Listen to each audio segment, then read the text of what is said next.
শীতকালে তালের পিঠা খাইতেও ভালো লাগে, মানে যে পিঠাই বানান শীতের মধ্যে তালের পিঠা কন, এই দুই পিঠা কন, পুলি পিঠা কন, খোলা পিঠা কন, শীতল পিঠা কন, সব পিঠাই ভালোই লাগে।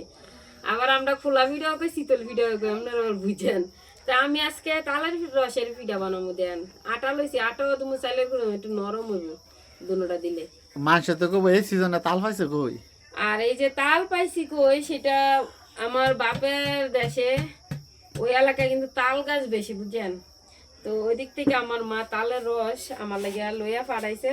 তো আজকে ননদ আর ভাগ্নি এসে আমাদের বাড়িতে, তো ওদেরকে আমি তালের রস দিয়া পিঠা বানিয়ে খামো। এই যে তাল দেখেন, আমাদের এলাকায় তাল গাছ আছে বেশি, তাল গাছ।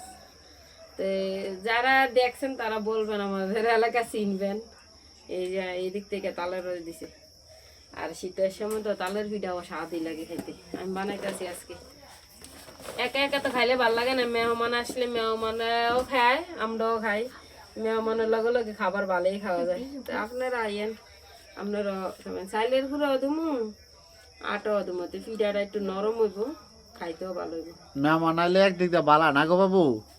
হ্যাঁ, মেহমান আইলে বালা বালা খাওয়া যায় নাকি? মেহমানও খায়, আমরাও খাই। হ্যাঁ, মেহমান আইলে বালা বালা খাওয়ান যায়। আবিরে পরবা তো এনে দাঁড়াইছ। বাপের বাড়ির মেয়ে, বাপের বাড়িতে অনেকদিন পরে আইছে। আর সবার তো বাপের বাড়িতে আইলে বালামন্দ খাইতে হয়। তো বাপের বাড়িতে এক দুদিন থাকে, একটু বালামন্দ না খাওয়াইলে কেমন হয়।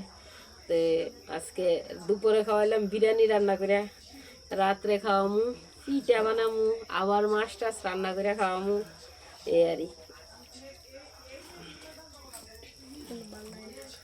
ভাল লাগে না তোমার? কি এর ভাল লাগে না? আবিরের গুলো ভাল লাগে না, দেখেন আবিরের ঘুমাতে গেছে গো বাবু সন্ধ্যার সময়। হ্যাঁ, আবিরের ভালো লাগে না। আবিরের সন্ধ্যার সময় ঘুমো ধরে গেছে, বেশি পরিশ্রম করে দেয় কারণে মনে। অনেক পরিশ্রম করে বাবু না?